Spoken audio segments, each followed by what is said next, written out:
Hello, everyone. Welcome to the Dialexicon podcast, where we critically engage in philosophy and correlate philosophy research to contemporary issues at an easy to understand and digestible level. My name is Saurish and I'm your host today. And today we have with us Dr. Ben Holgun, who is the Louis Skolnick Postdoctoral Research Associate at Princeton University and incoming assistant professor at philosophy at Johns Hopkins University. He completed his PhD in philosophy at New York University and completed his Bachelor's of Science and Master's of Science in Symbolic Systems at Stanford University. His work is broadly focused on epistemology and language, as well as philosophy of mind, metaphysics, and action. Hi, Doctor. How are you today? Great. Thanks so much for having me. Thank you so much for your time and for being here today. Before we begin our discussion, although I kind of just briefly introduced you, for our audience that may not know a lot about you, could you please provide a little bit more information on who you are, your background, and your relationship to philosophy? What does philosophy mean to you, and how did you get involved? Yeah. So you ran over my CV pretty well, so I guess I won't elaborate too much on that. With respect to how I got into philosophy and what it means to me and stuff like that.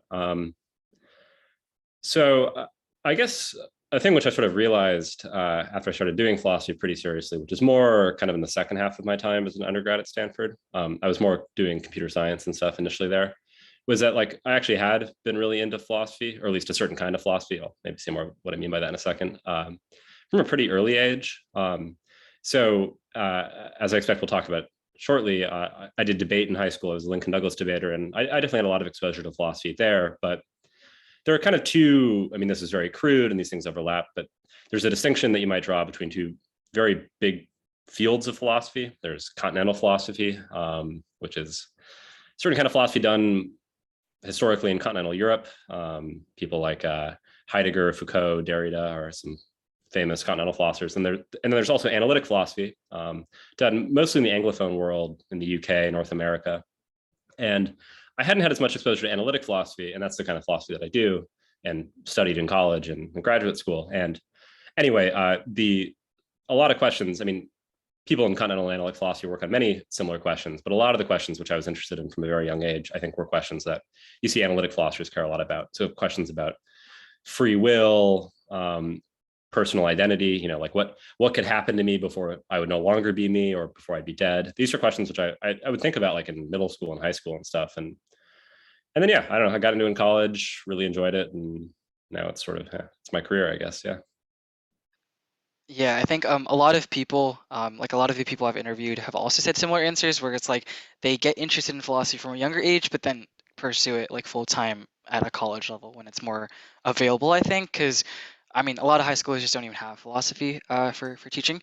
Yeah, exactly. Yeah, so I wanted to move on to our discussion today. We're going to be talking about, you mentioned like debate and Lincoln Douglas, and also the concept of just thinking overall. So let's get started. Before we get into a larger discussion on thinking and like what it means to be sure of something, I'd like to ask you about debate. You've written about debate and philosophy in the past, and I'm curious about your perspectives on debate. What was your experience as a debater? What type of debate did you do? What types of arguments did you run, and how do they contribute to the work that you're doing today? Yeah, so I was a Lincoln Douglas debater for all 4 years of high school. I debated for Edina High School, which is Edina is a suburb of Minneapolis. And well, so I guess as a debater, I mean, when I was a novice debater, I ran what at the time were sort of stock novice arguments, nothing too fancy, sort of standard value criteria stuff. And I mean, I guess you could call them like broadly policy-like arguments, but it was stuff that was very straightforward. And, I was arguing that, affirming makes people better off or negating makes people better off. Maybe there'd be some kind of philosophical discussion of rights as side constraints, deontological type moral frameworks, but nothing that exciting. Or sorry, maybe that controversial, I should say. And then when I was moved to varsity Lincoln Douglas as a sophomore, the coach Edina had at the time, a guy named Jacob Gelfand, was really into what I assume is still called, but was called then critical argumentation. And that basically ends up just being a lot of kind of continental philosophy. So I don't know, I would card Foucault a lot, Derrida, things like that. And I mean, that sort of stuff has had very little influence on the kind of philosophy I do now. Sort of shockingly little, I guess I would say. I mean, obviously there's sort of indirect connections, and I think just the kind of general intellectual spirit is something which I cultivated as a debater and learned through my coach, was something which pushed me towards academia to some degree. But that kind of stuff, I don't know, thinking about like power or maybe the construction, the social construction of knowledge, things like that. That stuff I'm not so into anymore. I don't know, I guess I'm a pretty naive realist about these sorts of things. I believe in objective truth, stuff like that, just sort of a standard dividing line between analytic and continental. But yeah, I don't know. I guess I'd say as a critical debater, I never ran much theory, although theory was pretty big at the time. I did very little topical research. I was kind of lazier than I should have been. So I tried to avoid doing policy type debates, because I would usually get spanked when I did by people who really did put the effort in. So, there's something strategic about using critical arguments, because you kind of get to reshape the debate on your terms, sort of that sort of thing. Yeah, I'm curious because I also do critical debate as well, and so like a lot of the things that you said definitely resonated with me, especially like the not doing the work. I mean, I do it, but like it is a lot easier, especially when you are like smaller schools, just because of how debate is dominated by bigger schools. But I am curious about the way in which these different aspects of debate. So you mentioned like obviously we have theory, we have like the critical argumentation, and then we have kind of what you had in your freshman year of like policy debate style, where it's kind of like arguing over, I guess the proper term is like live action role playing debate, where you're kind of role playing either a state actor or some sort of actor and trying to pass a plan. So how did those things contribute in learning philosophy, which I think is what the paper you wrote is targeting about? Yeah, so great question. I mean, I guess one thing I should say, for maybe a little bit of context about that paper, which was, so it was written sort of in 2012, published in 2013, and I wrote it with a number of other professional philosophers now, who were also debaters. So Jake Niebel, Peter Van Elswyk, Ryan Davis. At the time, there was sort of an interesting thing happening in Lincoln Douglas, where stuff that was sort of more, I'd say, analytic philosophy in the analytic camp was becoming pretty mainstream. And this was, in my view, largely due to the influence of a certain big debate camp, NSD, National Symposium for Debate. I'm not sure if it still exists anymore. And its director, at the time director, Eric Palmer, who was a graduate student in philosophy at Pittsburgh, which is a very good graduate school for analytic philosophy. He was doing a lot to sort of get people more interested in these sorts of things. And I mean, the critical kind of continental philosophy had been there for quite some time. And well, a thing that was sort of happening, which I very much believe in retrospect, is that people were using these things for strategic purposes, which obviously makes sense, but it was pretty clear that the actual level of engagement with the ideas was sort of shallow. And that, I mean, I don't know, the view is basically just like, there's a certain kind of argumentative, dialectical approach to these sorts of arguments, where it's expected that you can blaze through the cards, like 300, 350 words per minute, and like have judges understand the arguments, which is just, I mean, I assure you that's not the case. Like, these are very difficult to process arguments. You can read a paper sort of manually and slowly over and over again and still miss things. And also there was this interesting thing happening where it was, well, one thing which people maybe don't realize about a certain sort of mainstream contemporary analytic philosophy is how much it in some ways tries to emulate the methodologies of the natural sciences. So there's the idea that you approach these questions with something like let's give the best explanation we can give of the thing, and let's give sort of a systematic theory of the thing. And when you do this, you're going to have to, weigh the theoretical virtues of the theory, like how general is it, how predictive is it, versus like its ability to account for, say, specific judgments or specific ideas. And we've sort of thought that like in debate, there was this kind of presumption where there's something epistemically illicit about like being like, well, this theory can't be true because look at these counterintuitive consequences of the theory. Obviously it doesn't follow from the fact that a theory has counterintuitive consequences that it's false. I mean, lots of scientific theories have counterintuitive consequences, but there was a certain kind of aversion to like refutation by intuitive counterexample, which I think is absolutely crucial for philosophical discussion to work. Intuitions are the closest things we have to like data for these theories. And So we thought like the combination of the fact people were like blazing through these cards, and also that there was this like kind of weird methodological assumption by the lights of actual academic philosophy, we thought was having some perverse effects on how people were engaging with philosophy in debate. But sorry, this is ending up being a long answer. But with respect to like how these various kinds of debates, influenced philosophical thinking and whatnot, I mean, the one thing which I found sort of interesting, so I taught at debate camps for a number of years after I graduated, basically from 2009 till 2015. And one thing which I sort of became convinced of is that I actually thought that like certain kinds of theory debates were actually the closest to, were the most like philosophical debates in my experience. I mean, obviously critical debates are very philosophical, but the theory ones are most like analytic philosophy. You kind of actually did see this thing where there was like a weighing between these general principles of, say, fairness or education and like the specific sort of predictions you'd be making about like, well, if we adopted the interpretation, what would happen to debate? Like what would happen on a round by round basis? Would that be like a good result intuitively? If not, well, maybe we should revise the view, that kind of thing. So anyway, theory ended up being a lot more like analytic philosophy than I'd appreciated. But I thought that a lot of the use of philosophy in debate at the time was, although maybe overall a good thing, could be improved a lot.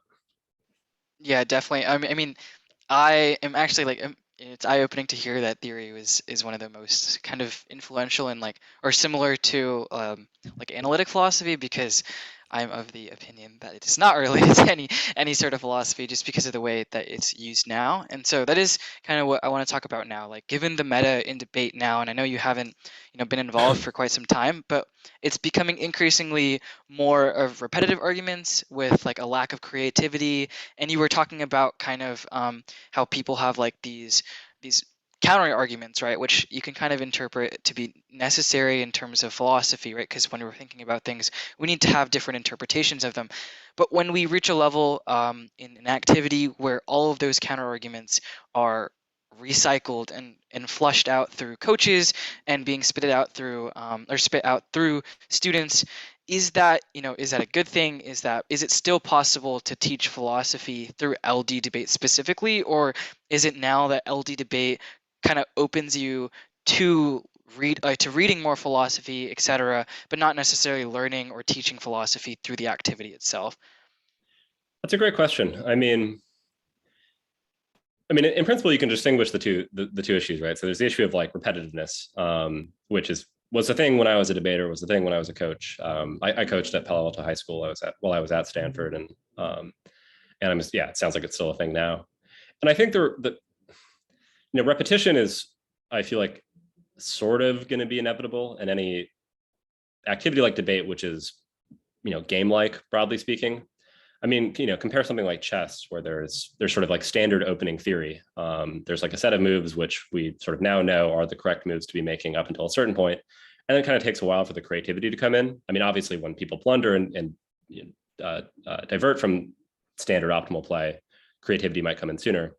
But something kind of similar is we should expect to happen in debate, where relative to a topic, there kind of are just like the best arguments for certain views, and then there are sort of the standard responses to those arguments, and then there are these technical very good debaters who are technically very adept at speaking quickly and getting through these arguments quickly, and then it might take a bit before like having unique insight about an argument is something that is actually like worth your time investing in. It might just be in your interest just to like rattle through the stock arguments, stock meaning have been used before, and the stock responses, just because they do tend to be decent responses, and they do tend to be decent arguments. And it's, if the fact people are using them is a sign that there's a reason to use them.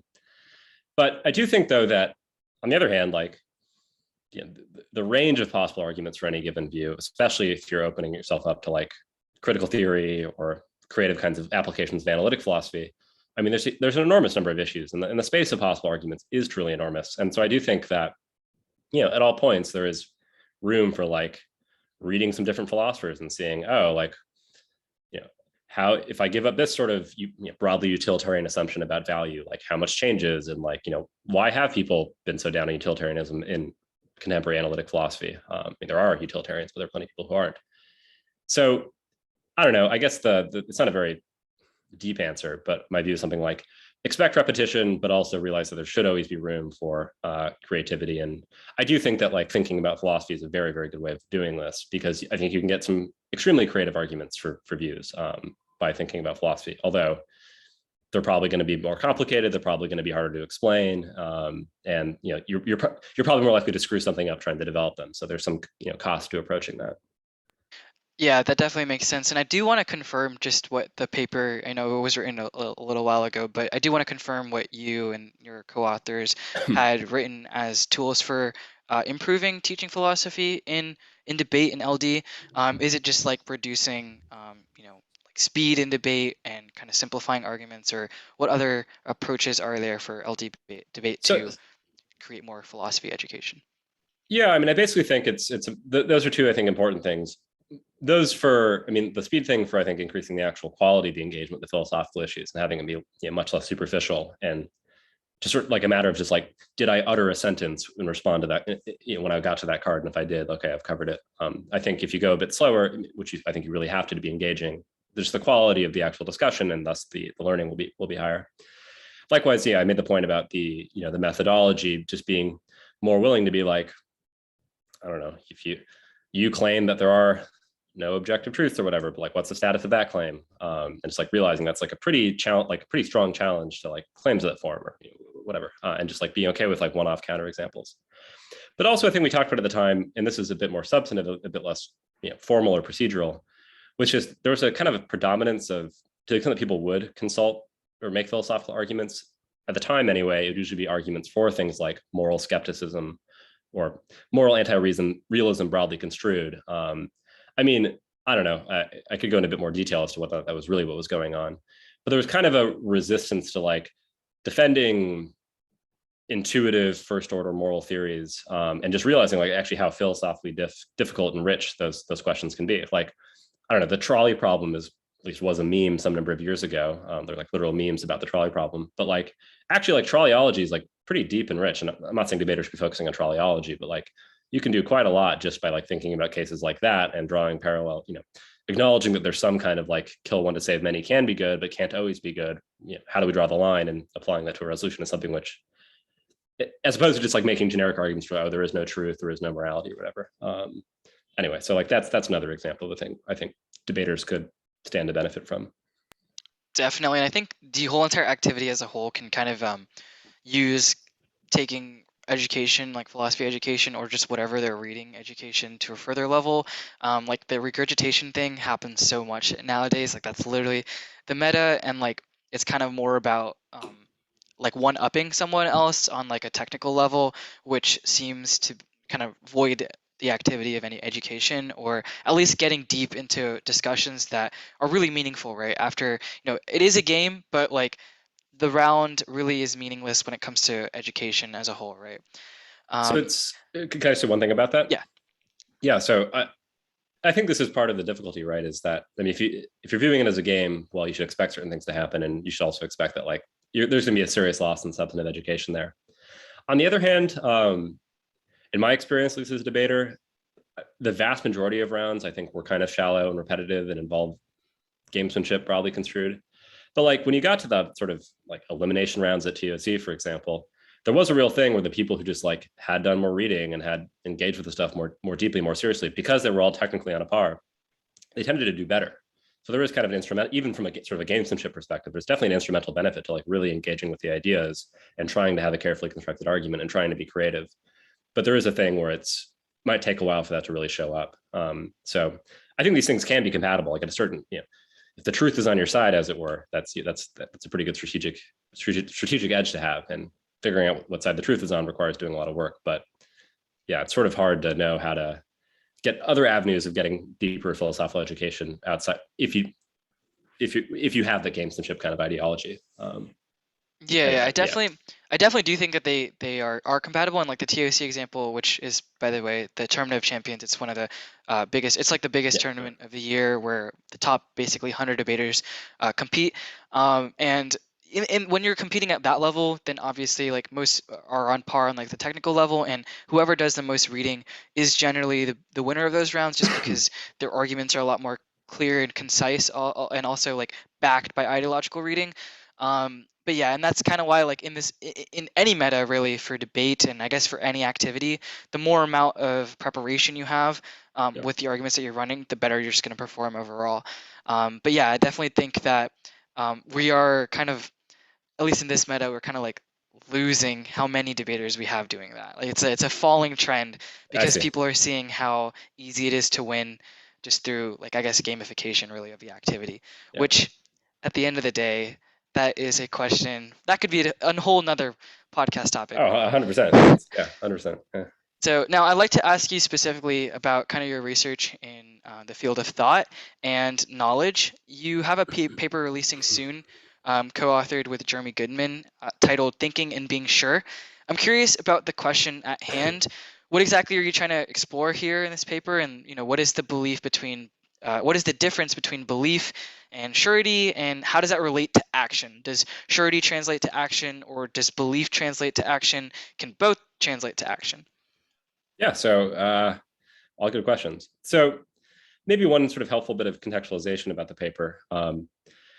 So for the most part, epistemologists, so people who study the nature of knowledge, the nature of rationality and belief, things like that, to the extent that they focus on attitudes that aren't knowledge, where knowledge is this thing where it maybe it guarantees truth and it requires a certain kind of the relevant belief had been formed reliably. They're mostly focusing on belief, and they mostly talk in the language of belief. And there's this interesting thing which I think has only been really noticed, at least among analytic philosophers in the past 20 years or so, which is that it's actually not so clear what philosophers mean when they use the word belief. And maybe a way of noticing this, so there's this word belief, which is obviously a word of English, and it's a word you can theorize about. But these other expressions, namely thinking and being sure. And there's ways of using belief where it maybe means thinking something to be true. And there's also a way of using it where maybe it means being sure that something is true. But those two things are definitely different. I mean, setting aside what belief means, thinking and being sure of things are very different. And this doesn't take too much reflection to realize, I think it's going to rain sometime in the next 2 weeks, but it's summer, so I'm not sure it will, or whatever. Once you acknowledge, once you sort of notice that, and you notice that, like, at least in English, you can often, when somebody says they think something, that's usually, it's fine to then report them as believing it. But likewise, when you ask somebody, what do you really believe or whatever, often you seem to be asking what they're sure of or something like that. So once you kind of realize there's just maybe ambiguity in what belief can mean, you start worrying, like, hey, how much of the stuff people have been claiming about belief is equivocating on these two notions? And sort of the paper is saying, let's basically ask a bunch of the questions that epistemologists have been asking about belief, but let's kind of ban talk of belief and only talk about thinking and being sure, and then see what we can recover. So that's kind of in the background what's going on. With respect to the more concrete questions about action and being sure and thinking and stuff, I mean, I don't know, we defend a lot of different views in the paper. So here are a few of them. So we think, for example, that being sure of something is really important for certain kinds of action, if you want to call them actions. So we think it's really important for assertion, basically the speech act of declaring that something is true. You shouldn't say something kind of without hedging or qualification if you're not sure of it. And I don't know, I think it's an intuitive idea, but one way of bringing that out is just to notice that it's really weird to say things like, I don't know, Trump won't run in 2024, but I'm not sure of that. I mean, people do things like that. There are contexts where people kind of just guess when they say things. But generally speaking, if somebody says something like a natural follow-up question, it's like, oh, what makes you sure of that? And the reason why that's a natural follow-up question is we think that, you have to be sure of something to assert it. Likewise, a lot of philosophers recently have been interested in the nature of inquiry, broadly speaking, just figuring out the true answer to some question. And they've wondered, okay, well, what is sort of the goal of inquiry, or at what point can we stop inquiry? And a lot of people said, yeah, you stop when you have a belief on the matter, or maybe you stop when aka have a belief that's true and justified. But we think, well, it sort of depends what you mean by belief. And we think actually what you're really aiming for here is surety, and maybe proper surety, i.e. surety that comes with knowledge.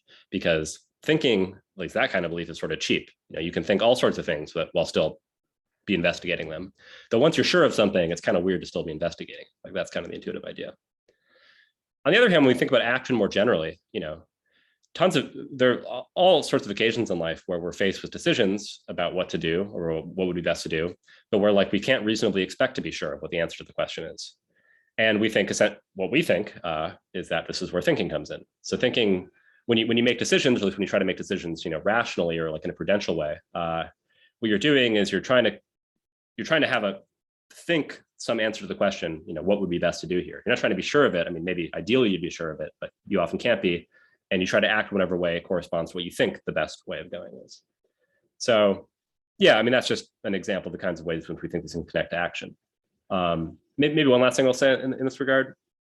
So when it comes to like explaining why we do what we did, very often we have to mention things that we are sure are true. So although we think like you often sort of have to act on like your best guess or your opinion, i.e. what you think, in explaining your reasons, you're going to say things like, well, I did that because I thought blah. I mean, you're sure that you thought it. So maybe, I went to the store because I thought they would have milk there, and maybe they didn't. Maybe I wasn't sure they'd have milk, but like the chance was high enough to me that it'd be worth going.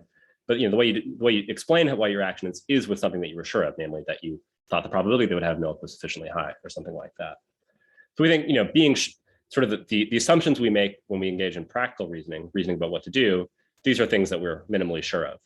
And then in cases where we can't be sure, well, that's where we start turning to something a bit more fuzzy and probabilistic in nature, and that's where thinking comes in. But we're sure of the fact that like we're uncertain, and that's sort of what drives us to have to make a best guess, that kind of thing. So I guess I have like kind of two questions here about this concept. So what is like the threshold for determining whether or not something, like whether you're sure about something, right? Like it seems that like you can both think and be sure of something. I feel like those two things happen at the same time, right? Like if you think something, you can also be sure of it, depending on, at least the way I view it, it's depending on a level of confidence in that statement, right? So like I am sure that it's going to be really sunny tomorrow because I live in California and it's summer. So I'm sure in that statement because most likely it's going to happen. So is it based off of probability? Is it based off of like how do you evaluate whether you can be sure about something?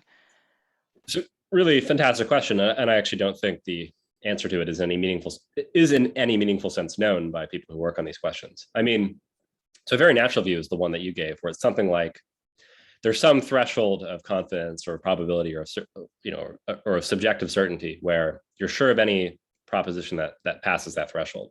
So presumably it's higher than 0.5. Like if a coin is ever so slightly biased towards head, and this, it doesn't follow that you're sure it's going to land heads, right? There might still be a substantial chance that it's going to land tails. It doesn't require like 100% certainty, whatever that means. Like there's just sort of you can't conceive of a possible way in which the thing would be false. Well, presumably not either. Like, as you said, you're sure it's going to be sunny tomorrow. I believe you. I mean, I'm sure it's going to be sunny in California tomorrow, but would I bet my life on it for a penny? No. Do I in some sense accept that there is some probability that like, I'm dreaming right now, and if I were to wake up, I'd realize it's actually still winter and it's going to, there's some probability that's true, maybe. So it can't be 100%. So maybe naturally there's some sort of threshold between 50 and 100. Maybe it's vague, maybe it depends on your psychology, maybe it depends on the nature of the proposition in question. Maybe if it's like a really important or serious subject matter, the threshold's higher. All really good and difficult questions. I mean, well, there are various reasons to worry about giving it a totally probabilistic characterization. So here's just one very quick one. There are certain kind of classes of propositions where like we can kind of have arbitrarily high confidence in that they're going to be true, yet still seemingly not be sure of them. So like lotteries are a very good case of this. I think if you buy a lottery ticket, you're not sure you're going to lose. At least a lot of people aren't. But the chance of winning Powerball or whatever is like astronomically low. I think much lower than the chance that I think the chances are higher it will rain in California tomorrow than that you're going to win Powerball. But like, it seems reasonable to be sure of what the weather's going to be, or more reasonable of that than it is to be sure that you're going to lose the lottery. You might win.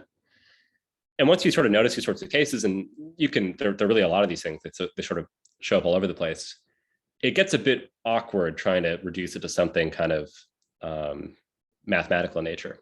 Like a rival sort of view, although this isn't totally explanatory, would be that, well, a necessary condition for being sure of something, or at least for being properly sure of it, is having knowledge. Like there's something weird about being sure of something when you acknowledge that you don't know whether it's true. I mean, maybe you're wrong about what you know, so you're sure of something when you shouldn't be. Like, people can mislead you. You can be wrong. You can have misleading evidence, but you better take yourself to know something to be sure of it. But no, knowledge doesn't obviously require like absolute certainty. I mean, I feel like I know who the president is right now. I think I know it's Joe Biden, but I mean, do I know that Joe Biden hasn't had a fatal heart attack in the past 2 seconds, like as we've been talking? I don't think I do. I think I assign some probability to that. And of course, if he's dead, he's not the president. So, but, and then I think what people have noticed with these lottery cases is that, like, well, in addition to the fact that it seems like you can't be sure that you're going to win the lottery, or sorry, you're going to lose the lottery despite having extremely high confidence in it, you also think you don't know you're going to lose. Like, again, you might win. So, open question. Well, why can you know who the president is, but not know that you're going to lose the lottery, given that like maybe there's a higher chance Biden's dead right now than it is that I'll win the lottery? I mean, this is like a real puzzle for philosophers, but you might try to explain what surety takes in terms of knowledge and then leave the knowledge thing as an open question to be figured out. Right, that definitely makes sense. And I think I had a previous episode with Professor Liz Jackson. We talked about kind of cool. like with like credence levels and how like Yeah. credence levels, and like the lottery case was also another example used there. But that definitely makes sense in how you can view it in almost like a knowledge level as well, kind of through maybe what you could consider as basic knowledge or something like that for why it should be or could be possibly sunny tomorrow in California, right? Yeah. I am curious about, we've gone through like a few different terms like, belief and surety, but also this concept of like certainty, right? Like what is certainty and how does that relate to surety? Like, do I need to be certain of something? And we kind of went over this right like a little bit before, but like, do I need to be certain for something to be for me to be sure of something?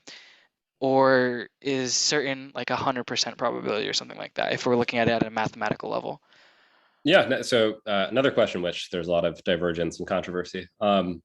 So, I mean, the view that I like, and this is something which we actually endorse in the paper, we don't really argue for it, we just sort of throw it out there, is, I think at least the English word certain is basically just synonymous with being sure. Like to say that somebody's sure of something is to say that they're certain of it, at least in English and presumably in other natural languages with the relevant translations. However, it maybe certainty has like some thicker or richer connotations or something like that. I don't know, but I think at the level of denotation, they're just synonymous.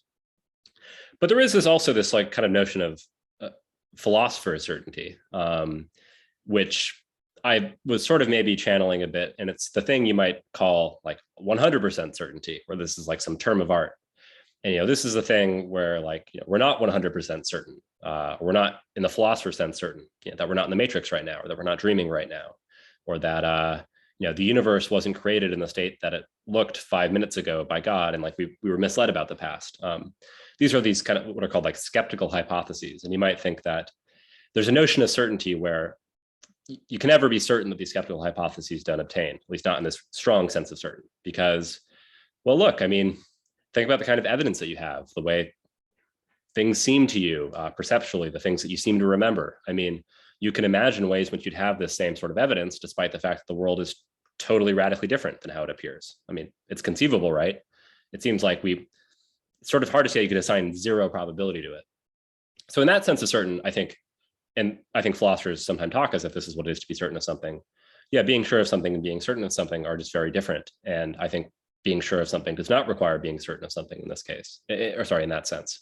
But then there are very interesting questions of, okay, well, what are the things that we're certain of? I mean, maybe mathematics, maybe certain things like, that I exist, because, I mean, how could I be wrong about that? Because it'd have to be me to be wrong, that kind of thing, the Cartesian argument. So that's roughly how, but basically English certain just means it's sure, but then there's just a kind of fancy philosopher certain, which is something more special. Unclear how that thing works, but I don't think it's required for being sure of something. I think it's something stronger. That definitely makes sense. I'm also kind of curious on like the scope of kind of understanding this like philosophy and like this exploration in general. Like when we're talking about like whether or not we can be certain or what we can be sure of, are we discussing kind of like everyday activities of like people on the street talking about being sure, or is it in the context of maybe bigger things like a president being sure about something, or other formal claims being made in papers, or academia? Like, for example, if I say, like, I'm pretty sure that the school colors for Princeton are orange and red, is that a perverse statement? Because obviously only one half of that statement is true, right? The other color is black, but orange is a color, but red isn't a color, right? Like, does that mean I am not sure because I'm only, I have half of that statement correct? Or how are these like 50-50 claims handled, and how does this knowledge change conversations, if at all, or maybe it's not even meant to change conversations? Yeah, so I mean, I think with respect to I'll start with the example. Yeah, so you say the Princeton's colors are orange and red. That's in fact false. They're orange and black. You were half right. I mean, I think the statement's not, it's not perverse. It's just wrong, right? I mean, and people, that we have false beliefs all the time, and maybe for very good reasons. So I do think, I mean, one of the things which we defend is that, well, minimally for you to have sort of asserted that properly and not in a perverse way, you better have been sure that what you're saying was true. I mean, again, you can be sure of something and be wrong about it. That wide-scale deception can happen, or even just basic mistakes can happen. I mean, there are times where we were sure we brought our keys and then we realized we didn't, or whatever. So I think those sorts of cases, it's just sort of like, try to be sure of the things that you're saying and try to know the things that you're sure of. And you can kind of control you can control the, like, say something only if you're sure of it. You can sort of control the be sure of something only if you know it. But sometimes life is hard and you're just going to be wrong, and you can't tell until somebody corrects you. But with respect to your broader question about, well, what's sort of the domain of these claims, like how much stuff are we taking ourselves to theorize about here? I mean, we intended to be sort of maximally broad. I mean, we're focusing a lot, and as is pretty standard in analytic philosophy, on just sort of like the ways in which we kind of ordinarily speak about things. But that's really, at least for me, just kind of a jumping off point. Like, we're open to the possibility that whenever we say we're sure of something, like we don't really mean it. We're speaking loosely, that you can only be sure of things that you're 100% certain of, that you have credence one in. And then, but if you have that kind of view, then there's sort of an interesting anthropological question of, like, well, why does it, why when people say things do we ask them what makes you sure of that, if, like, it's obvious that we're not really sure of anything? Like if we're only sure of things that we were like 100% certain of, it seems like there'd be no pretense that we're sure of things. And so, like, okay, so once we acknowledge that, well, here's a question: what is the thing that we're talking about when we're saying we're sure of things? And, like, how does it relate to other things that we have judgments about, say knowledge, or even take something like lying? It's a topic I've worked on. Everybody agrees that you can say something that's false without having lied. Like, if you're just mistaken, if you're trying to say the true thing and you were wrong, it's not like you were lying, even if you were wrong. But, like, what if you were, like, 10% confident that what you're saying was true, or sorry, 90% confident that it was false. So maybe you're not sure, but, like, you're pretty sure it's false. Like, does that count as lying? I mean, this is, I think, an open question, and it's, like, worth thinking about. And you might think it really matters, because a lot of people think that, like, there's something, like, especially bad about lying over and above just, like, speaking falsely, or, like, maybe being a bit presumptive and asserting something which you're pretty sure is true but not as sure as you could be. Like, there's something distinctly deceptive about it. And, well, I think that's going to have connections to things like being sure and belief and whatnot. So thinking about these things, I think, is good. And then, just, like, last thing I'll say on this topic is, and I think these questions about surety are really, they matter for, like, doing science, for example. I mean, there's, like, a really interesting and famous and classic philosophical problem, which is, like, how is scientific knowledge possible? How is scientific surety possible? Are we ever sure of scientific theories? I mean, we think, I think scientists are pretty sure that, like, the laws of gravitation work roughly the way they do, that the speed of light is roughly what it is. But their basis for this claim is basically a bunch of observations and some sort of inferences to the best explanation. But, like, it's an open question whether the universe is, like, well behaved, at least in a certain sense of open. For all we know, like, God designed the universe where it was going to behave in this nice programmed way for the first however many billion years, and then it's just chaos starting after that. So we seem to be sure that that's not the case, or we act as if we're sure of it. But then the question is why or how, and what entitles us to do so. So, I think these things matter not just for, like, how we talk in day-to-day life, but also for what we take scientists to be doing. Yeah. Yeah, well, that's definitely an interesting view. I never heard of that, like, actually, like, interpreting whether or not, like, what we hear, or like what we hear and read about science, to also be an open question, because like thinking about it, it's 100% possible. I mean, like we don't know, right? I mean, when I I'm say, curious. I should say, when I say open question, that maybe is a bit overstated. I mean, like, I trust that the bridge isn't going to collapse. I trust the Yeah. medicine's going to, but there is this kind of like, once you allow that there are some doubts, it's the question of, okay, well, what's going on with those doubts? How pervasive are they, et cetera? So, yeah. Okay, so in that case, like maybe more about like this kind of topic of like science surety, like how is that treated in kind of like what's the relationship between philosophy at this level of like surety, and how we see like scientific papers maybe, right? I mean, I don't expect you to know everything about the scientific papers, obviously, but Yeah. like if there is like a massive claim, and something that's coming to mind maybe is like kind of with like genes, right? And like how we're kind of doing gene editing, right? Like that is obviously a very big, there's a very big philosophical question on a question of ethics there, but obviously also on a question of like surety. We don't know, or actually I guess even with like COVID-19, right? The vaccine and the surety of the vaccine itself, like how are those things evaluated? Are those evaluated on, I want to say, like maybe like uh like between humans, like if there's like a overall consensus that it is like we believe in it, is that also like, is there like a national, like a national like surety level that we're looking at, like this is the threshold that we need to reach, then we can like distribute this vaccine or something? It's a kind of a crazy question, I know, but like is there Yes, something like that? I think it's an interesting question. I mean, I think it is important to disentangle like just like practical and ethical questions from, I don't know, what you might think of the epistemological or metaphysical questions about the status of science. I mean, these things bleed into each other. I won't pretend otherwise, but I mean, so first there's a question which is just like, what is the nature of the universe? And I take this to be the kind of question that scientists broadly construed are worrying about. And the different kinds of sciences, say physics, chemistry, biology, what have you, are just focusing on different parts of nature, different parts of reality. Then there's an epistemological question, which is like, okay, well, how much do we know about the nature of reality, and how do we know it, and which of our beliefs are like close to the truth but like not there, because our scientific, like Newtonian mechanics, for example, is like actually a pretty good approximation of the truth of how, say, celestial bodies move, but it's, and Einstein came along and developed general relativity. We saw that actually, no, it only kind of works in these sort of low velocity cases or whatever. So there are all these interesting epistemological questions about the status of like scientific knowledge, as had maybe even just by like actual practicing scientists, setting aside what the lay people think.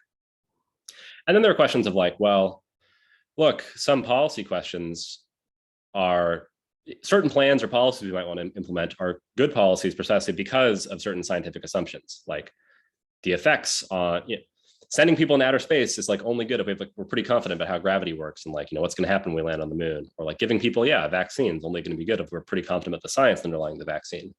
And there's just like a question of, well, do we care about whether or not people trust the science? Like, should we just like force them to take it anyway if they don't believe it? I mean, I think those are tough, difficult ethical questions. I didn't really even know how to begin to think about them. But with like, so the kind of stuff which I feel a bit more entitled to pontificate about are questions about, how much of scientific quote unquote knowledge is really just something like statistical confidence, or do we really kind of categorically know it, or like how much does observation required for scientific knowledge? I mean, there's definitely a kind of prevailing assumption that until we have like a direct test of a scientific hypothesis, an experiment where we can verify it, it can't be something we're sure of. It can't be something that constitutes knowledge. On the other hand, it seems like actually there are all sorts of places where we take ourselves to know things scientifically without having observed them. Like, I think we know things about the future despite not having observed the future by definition. Like, we know that, I don't know, I know that if I drop this, it's going to fall. And I think I know this on the basis of science, but I've never tested this specific thing in these specific conditions. I've tested similar ones and I'm inferring that similar is going to behave similarly, but that's, you can't test that assumption without sort of presupposing it. So these are the kinds of questions which I feel like more positioned to work on, and that I in fact work on. Yeah. Okay, those are like some really interesting questions. Like I think that kind of opens up a lot more interpretation and a lot more questions to actually ask in the first place about science, and kind of things that a lot of people don't think there's a relationship between philosophy and science. They kind of treat philosophy as something totally different, that like maybe like, I don't know, there's like this obsession with calling philosophers like Greek for some reason because of like Aristotle and something like that. But Yeah, I I don't guess so, yeah. understand. Yeah, I mean, I can see it, but like, there's definitely a lot of intertwinement between all of these, between philosophy and science. And I think almost everyone I've interviewed so far for Dialexicon has said the exact same thing, about how like philosophy and science actually work together in some ways, and some can influence more, and vice versa, obviously. But I am curious about like this concept of, we've talked a lot about surety, but I'm now curious about unsurety. Mhm. Like, what does it take to be unsure of something and make a claim about it, and what does that mean in the broader context of this theory of surety? So you said, what does it take to be unsure about something and make a claim about it? Yeah, so Can you make a elaborate what you claim. mean by, yeah, Yeah, so like, for example, if I'm unsure about maybe the weather tomorrow, right, and Mhm. I still make a claim Sure. about that, saying that it's going to be a certain specific weather when I'm unsure about it. Yeah. So, uh, good question. I mean, a few things to say. So one thing to say is, I think like sort of, again, by default, there's something sort of perverse or weird or minimally misleading about sort of asserting something without qualification, making a claim that's about something without qualification when you're not sure that what you're saying is actually true. Um, when we trust other people's testimony, what they tell us, we kind of trust that they're sure that what they're saying is true. And I mean, we realize that people can be sure of things without knowing them, but we also kind of generally assume that they're saying it because they know it, and they know that they know it. Of course, there are contexts where we are unsure about what's going to happen, yet we do still seem to make assertions. Like, I don't know. I mean, people will say things like Trump's going to take Florida or whatever, or if we're watching a pitcher pitch in baseball, you might say like, oh, they're going to throw a fastball here or whatever. And I think so. I do think there are certain contexts where the norm on assertion, rather than be sure of what you're going to say, is something like, well, at least think that what you're saying is true. So this is sort of where the thinking half of things comes in. And what is it to think that something is true? This is actually something which I've worked on in some other work. And roughly the view that I like, and I mean, I should say this is controversial, so don't take this as like received wisdom, although a lot of people like the view, is that thinking is something like it's your best guess. If you were forced to answer the question, it's the way you'd answer. When you fill out like a multiple choice exam on a test, like I don't know, like an AP exam, for example, the teacher might they're not going to ask you, why were you sure the answer to question 5 was B? I mean, because you'll be like, oh, I wasn't. But they'll ask you like, why did you think it was B? And your answer is probably like, well, that seemed like the best guess given the best option given the evidence I had or the way I thought about it. So you might think then that what happens in cases where you want to make claims about things while being unsure is, well, either you explicitly hedge what you're saying, you say things like, probably this is going to happen, or to the best of my knowledge, this is going to happen, or here's what I think is going to happen. Or you're in a context where it's clear that what you're doing is you're kind of reporting what you think, what your best guess to a question is. And I think things only go awry when there's sort of mismatch in the expectations for what the sort of level of epistemic security is, which can happen. But I think, I'll stop there. Okay, and I guess this also kind of transitions into like my next question, which is about like, your paper states that, quote, there is nothing problematic about thinking that it will rain in the next month without being sure that it will. But does this also imply that it's problematic to say that one is sure it will rain in the next month without being certain that it will? Which is kind of about like this unsureness, right? If you're unsure about it, but you're still making that claim, is it like problematic to say that? And what exactly is different about thinking that does not presuppose surety or certainty? Yeah, so really good, and I mean, maybe this is obvious to you already, but turns out to be actually a very deep and difficult question. So it's kind of the motivating thought behind the idea is that thinking something is true is one thing, being sure it's true is another, is this felt contrast between reporting somebody as thinking something versus reporting them as being sure. Like, they think it, but they're not sure, just feels very natural and very normal. But like at the same time, we want to say that, well, being sure of something doesn't require having absolute, philosopher certainty in it. Again, I think that you can't say it's weird to say things like, I'm sure it's raining, but I'm not certain. But that's because I think, in English, at least, sure and certain mean the same thing. But again, it seems like we're sure of lots of things that we know we don't have this absolute notion of certainty for, like this 100% confidence. Like I'm sure that I'm talking to you right now, but I also, in some sense, acknowledge that there's a chance that I'm hallucinating or whatever. But it is really weird to say things like, I'm sure it's raining or it's going to rain tomorrow, but there's like some probability it won't. Like it kind of seems like you're taking like, well, you're just not sure. If you agree there's some probability it won't, it kind of sounds like you're not sure. So there's this kind of awkwardness for us where we want to take like some of these, intuitions seriously and these generalizations seriously, but others we kind of have to like explain away. And yeah, I don't have a super awesome story for what's going on there. There is something weird about admitting you lack this like uber duper certainty while saying you're sure. But we want to say, well, that doesn't matter. You can still be sure without being uber duper certain. But then we also at the same time want to be like, well, obviously you can think without being sure, because this kind of thing sounds okay. So I don't know. It's actually a very difficult problem. And I don't, yeah. Yeah, that definitely makes sense. And I mean, I was just thinking like when you were explaining this, like, I mean, obviously it's really weird for someone to say that in English, that they'd be sure of it, but then also uncertain of it in the same exact sentence. Because you're right, they are kind of synonymous. But I was curious about like, maybe, I'm not exactly sure if you've explored this, but like the concept of like being pretty sure about something. Because Yeah. the way in which a lot of people use pretty sure is almost never sure. Like Exactly. Yeah, I've right. used pretty sure in scenarios where I'm definitely not sure at all. So what does that mean, in the broader context of everything that we've just talked about? So actually the co-author on the paper we've been talking about, Jeremy Goodman, is currently working on this very question. Like he's developing basically a theory of graded surety. So you might think there's somewhat sure, pretty sure, very sure. But even like very sure maybe can fall below sure.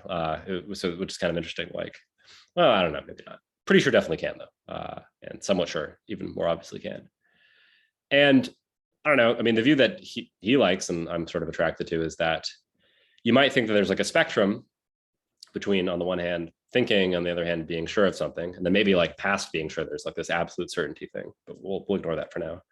And then these like talking about being pretty sure of something, or like somewhat sure, or quite sure but not fully sure, whatever.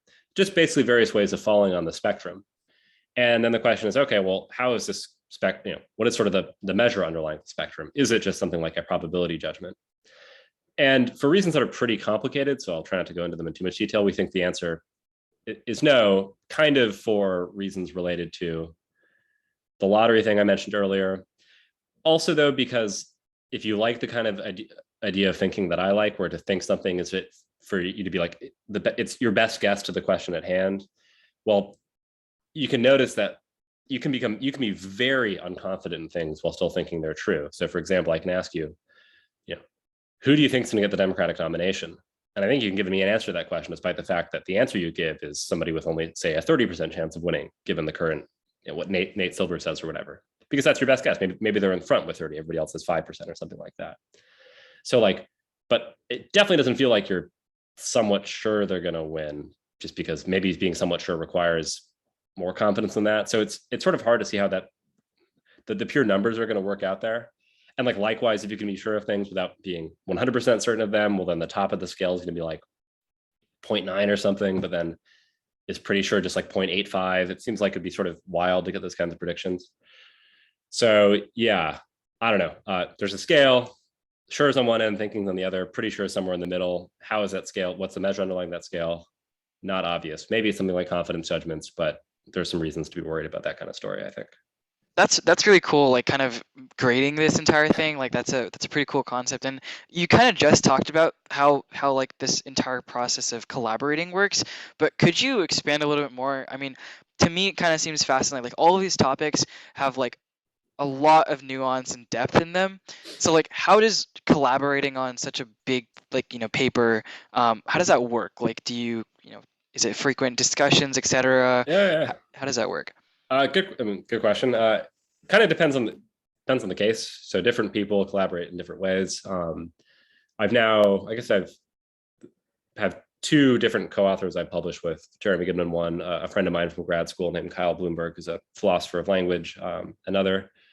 And I mean, those processes were a bit different, but I'd say kind of the rule of thumb is like, you start working on the topic together because you were both reading certain kinds of papers, or you'd both been working on certain kinds of topics, and you realize you had some similar ideas, you found it interesting, and you're like, it'd be nice to like do it collaboratively and get somebody else's input and, build something that ideally is a bit bigger or more nuanced or more interesting than you could just do just by yourself. And then, I mean, I don't know, the way this paper worked with Jeremy, it's just sort of like we met up over, I mean, this was during the pandemic, so we met up over Zoom a few times. We just like kind of we sort of did the thing which I mentioned at the beginning of describing the paper. It's like, okay, let's suppose we were to ban talk of belief in epistemology. Like, let's try to restate all these things people have defended and like figure out whether or not it's the being sure which should go in place of belief, or if it's things that should go in place of belief.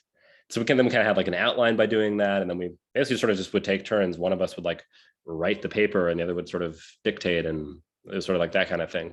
But yeah, then you pass it, then you go off and you write some on your own, you pass it to them, they edit it.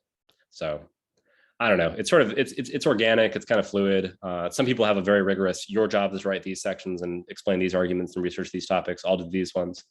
In my experience, that most people kind of, there's a lot of overlap and you kind of just bounce the things back and forth between each other. Okay, yeah, that definitely makes more sense. And I was kind of thinking it was going to be like that, but I was just thinking like maybe, it could be like a very difficult thing to orchestrate, like just conceptually, like because there's a lot of moving balls and stuff like that. But that's definitely interesting in how that works out. And it's kind of similar, like, or kind of just shows how beneficial collaboration can be in such a broad space as well.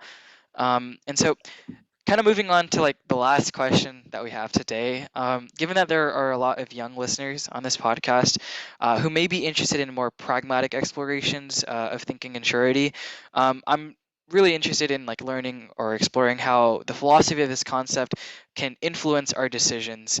So like when it claims that they are sure of something, does that influence decisions more as to oppose maybe like when someone states that they think something? And what exactly is the distinction there, and how can it help us make better decisions in our future? Really good question. I feel like the answer I'm going to give is going to be sort of unsatisfying. So the short answer is, I think if you're really interested in like making better decisions, decisions which in some sense, I mean, it doesn't just have to maximize your own interests, but just like promotes well-being in some general sense, probably you should be thinking in terms of decision theory. You should be trying to maximize expected utility, and you should just like think about the space of possible outcomes, assign probabilities to them arising, conditional on you performing various actions, and then figure out whichever action has going to make things go best. I mean, so here's like a classic case, which just, I think illustrates why this is probably the way you want to be thinking about things and not be thinking in terms of thinking or being sure, at least when it comes to this kind of decision making.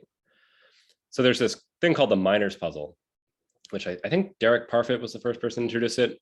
And the puzzle, well, I don't know how puzzling really is, but it goes like this. So there's 10 miners have been trapped in a mine. Some accident happened. And they're in one of three shafts, they're in one of two shafts, either shaft A or shaft B.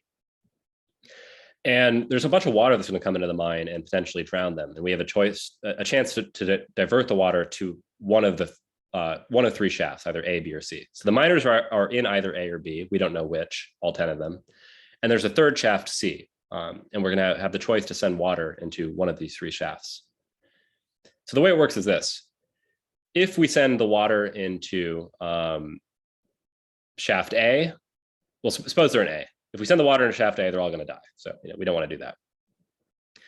If we send the water into, and if they're in shaft A and they're in fact in B, well, they're all going to live. So that's great.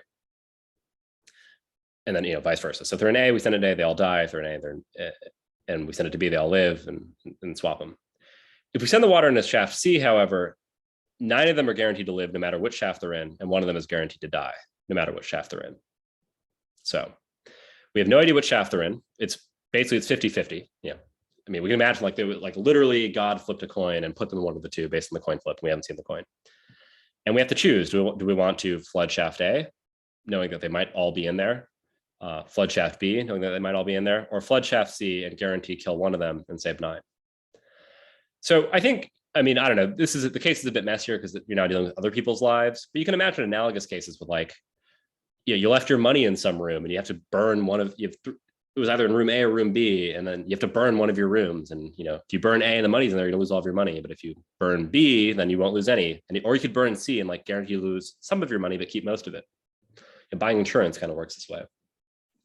And I think about this case in terms of thinking and being sure. Like, you're not sure what's best, like, because if you're sure that if they're in A, it's best to flood B, but you're not sure that they're in A. So, and in fact, you're sure that C is not best because you're sure that by flooding C, you're guaranteed to kill one person. Whereas if you flood either A or B, there's some chance you actually don't kill anybody. And likewise, I mean, you might think like, suppose you have like a little bit of evidence that they're in shaft A, like you're like 55% sure they're in shaft A and 45 in B. Well, now you might think that A is like flooding shaft B would be best because, well, because your best guess as to the best outcome is by flooding shaft B, because that way your best guess that this will save 10 lives. But it still seems like, look, if you're gonna make a choice here, you should be flooding shaft C. And the reason is because, well, that maximizes expected utility. Again, maybe that's a crude ethical calculus, but do it with money if you need to. So this was basically a very long way of saying that I think for most kind of like important decisions, don't worry about like what you're sure is true. Don't worry about what your best guess is true. Just like try to work with probabilities when you can. However, in most of our lives, we deal with questions where we don't really know what the probabilities are, or we're just kind of deciding more quickly. And I think, their pretty good rules of thumb are the following form. Like if something is very important, only do it if you're sure it's going to work. If something is like less important, do it so long as you think it's going to work, because that's like your best guess. And then when the stakes get a bit higher, well, maybe think harder and try to assign numbers and, do what the economists say you should do. Yeah, definitely. And like I think this entire problem or like this puzzle is kind of like a trolley problem on steroids almost. Like Yeah, it's it is. it's definitely a cool concept, and I think there's a lot of different ways to answer that puzzle, and a lot of different concepts to even explore in that, right? Like if you change the substance that you're flooding, I guess. Yeah. But yeah, that about wraps up our podcast episode for today. I would like to thank you, Dr. Holguin, for your time today. I really learned a lot, and I'm sure almost everyone who listened today learned a lot as well. Well, and thank you so much for having me. I just want to say that these questions are like seriously impressive. I mean, I'm not trying to sound patronizing, but like I don't know, when I was in high school, I like could not have come up with such engaging questions and follow-up questions and stuff like that. So I think you're doing really good work here, and I'm very impressed. And yeah, I hope people found this interesting and they enjoyed it. And yeah, I'll be checking on the podcast myself, I think, in the coming days. So thanks so much. Thank you.